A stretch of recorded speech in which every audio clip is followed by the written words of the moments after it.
Hello everyone, and welcome to my channel Body Mind Healing. My name is Maria Sanchez. I am a holistic health consultant, a family nurse practitioner, a psychiatric mental health nurse practitioner, and a doctor of nursing practice. Today, we're tackling a really important and often confusing topic, the pros and cons of marijuana. Marijuana, or cannabis, is complex. It can be both helpful and harmful. The effect it has on you really depends on several factors. The strength of the THC, the dose you take, how often you use it, your age, your personal mental health risks, and even the form you use, whether it's smoked, eaten as an edible, vaped, or taken as a tincture. THC is the compound that causes the high, while CBD is non-intoxicating and offers a different set of effects. So let's start with how it can be good for you. First, there's symptom relief for certain conditions. Many people find meaningful relief from chronic pain, nausea, especially in medical contexts like chemotherapy and muscle tightness or spasms associated with certain neurological conditions. It can be a real game changer for quality of life in these cases. Second, it can help with sleep, at least in the short term. Some people find that certain calming strains help them fall asleep faster. However, it's worth noting that these effects can fade over time as your body builds a tolerance, and long-term use can sometimes disrupt natural sleep cycles. Third, there's appetite stimulation.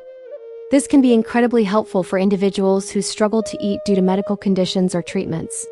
Of course, this isn't always a desirable effect for everyone, but for some, it's a critical benefit. And finally, there's a specific benefit tied to CBD. A purified prescription form of CBD has been approved and is used to treat certain rare and severe seizure disorders, which is a major medical advancement. Now, let's switch gears and talk about the potential downsides, because it's crucial to have a balanced view. The most immediate risk is impairment. Marijuana slows your reaction time and impairs your judgment, which makes activities like driving or operating machinery very dangerous. Your ability to make quick, safe decisions is compromised. Next, it can trigger anxiety, panic, or paranoia. This is more common with high THC products or when someone takes too large a dose, especially if they're new to it. There's also a significant mental health risk to consider. If you have a personal or family history of psychosis or severe mood disorders, like bipolar disorder, THC can worsen your symptoms. For some vulnerable individuals, it may even increase the risk of triggering a psychotic episode. This is a very serious consideration. We also see effects on memory and motivation, particularly with heavy or daily use. This is especially concerning for teenagers and young adults whose brains are still developing. It can interfere with learning, forming memories, and maintaining the drive to pursue goals. Dependence is another real risk. Some people develop what's known as cannabis use disorder. This involves cravings, building a tolerance where you need more to get the same effect, and experiencing withdrawal symptoms like irritability or sleep problems when you try to stop. If you smoke it, your lungs are at risk. Just like tobacco smoke, marijuana smoke irritates the airways and can lead to a chronic cough or bronchitis-like symptoms over time. Edibles come with their own unique set of dangers. Because they take a long time to kick in, sometimes up to 2 hours, and it's very easy to take too much, thinking the first dose didn't work. This can lead to a very unpleasant and intense experience. Accidental ingestion by children is also a serious hazard, as edibles often look like candy or treats. Finally, it's generally advised to avoid marijuana completely during pregnancy and while breastfeeding, as the compounds can pass to the baby and potentially affect development. So, what's the bottom line?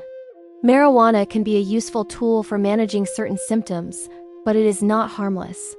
The risks are real and should be taken seriously. If someone chooses to use it, there are ways to be safer. Stick to a low dose with lower THC content. Always start low and go slow to see how it affects you. Never ever drive or operate machinery after using it. Avoid mixing it with alcohol or other sedatives, as this can amplify the impairment. And it's best to avoid it entirely if you are pregnant, breastfeeding, or have a personal or family history of significant mental health issues. If you found this topic helpful and want to learn more tools to support your mental health and navigate life's challenges, you can find them in my book, Through the Storm. Written by me, Maria P. Dodd, DNP. It's available on Amazon. If this video resonated with you, please give it a like, share it with someone who might benefit, leave a comment with your thoughts, and don't forget to subscribe to the channel for more content on healing your body and mind. See you next time.